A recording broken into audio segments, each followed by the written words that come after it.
City is going to start the year with a whopper of a deficit. News 8's Harrisburg reporter Portia Johnson is live from that meeting. Portia. Well, the mayor has not arrived yet, but I had a chance to talk to her earlier today. She says that this budget does not call for a property tax hike. It does call for an increase in the parking meter rates, and it also calls for an earned income tax increase, which has already been approved. Now, even with all these revenue streams, the mayor says this budget still has about a $12 million shortfall.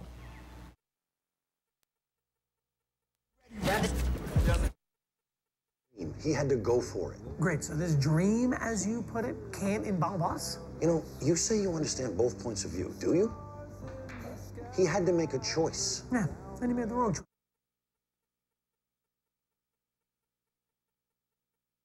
.30 tonight. Big budget in front of City Council.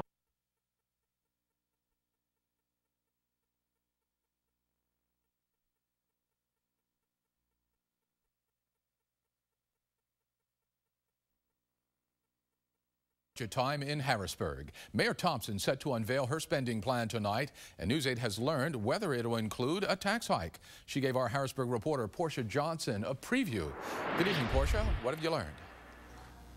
Well, the mayor will present her budget here at City Council chambers. The budget doesn't increase the burden on residents, but it does for people who work in the city. As expected, the 1% earned income tax hike is in the budget. Now, with that said, the mayor says there's still not enough revenue to have a balanced budget for 2013.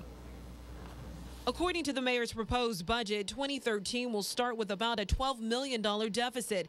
She says it comes from missed debt service payments and the lack of $3.8 million of revenue. There is no more room for cuts. She says there's no room for cuts because over the last 2 years, she has reduced the workforce by 25%.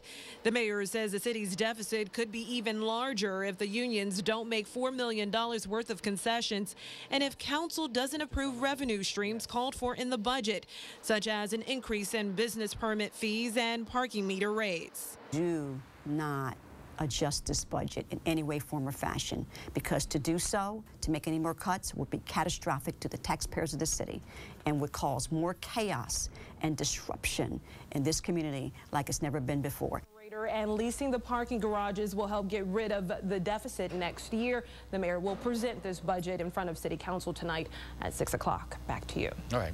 Thank you, Portia. Well, News 8 checked the budget status in other cities in the Susquehanna Valley. York and Lebanon's proposed budgets do not call for tax increases. Lancaster's budget will be unveiled at 7:30 tonight. Big changes are in the works to protect children. And News 8's Barbara Barr joins us now with new recommendations from a panel that was set up after the Jerry Sandusky case. Barbara. Ron, the Pennsylvania Task Force for Child Protection has come out with a nearly 500-page report filled with calls for sweeping changes